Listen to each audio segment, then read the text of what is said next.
На несколько часов осенняя Москва окунулась в атмосферу солнечного Парижа. Своим теплым концертом российскую публику согрел знаменитый французский шансонье Филипп Дорес. Музыкант признается, что уже давно влюблен в нашу страну, и она всегда отвечает ему взаимностью. Но Надежда Алешкина выяснила, что вот только одного он понять не может.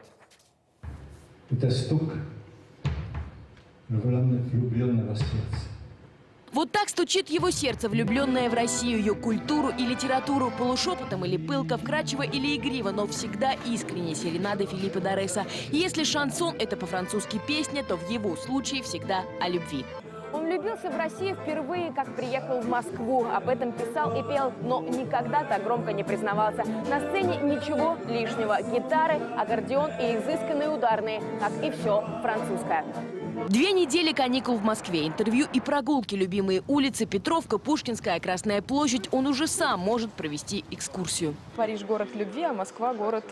По-моему, Москва – город любви. Впрочем, оба родных для себя города Дорес считает романтичными. Даже несмотря на то, что облик столиц сильно поменялся. Москва осовременилась, Париж наводнили мигранты.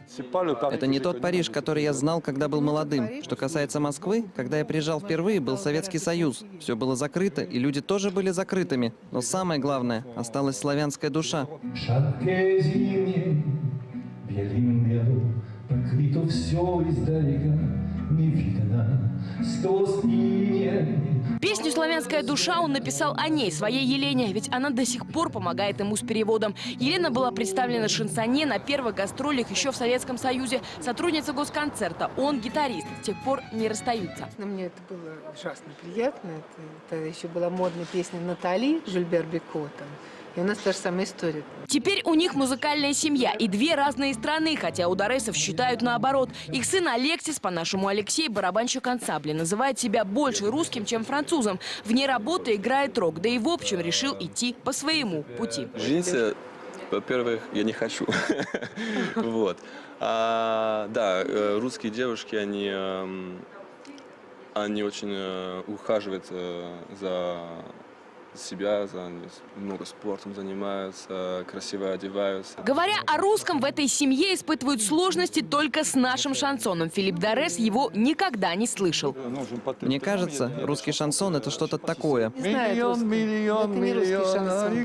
А потом, неожиданно для себя, познакомился. Мы вам подготовили небольшую нарезку из русского шансона.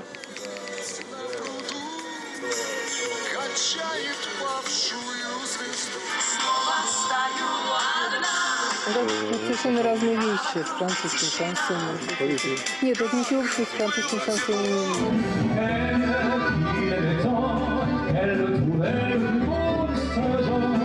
В зале парочки и одинокие люди. В центре Москвы лучшее, что можно узнать и услышать о французском шансоне. Французы по паспорту, но со славянским сердцем, которого здесь всегда понимают без перевода.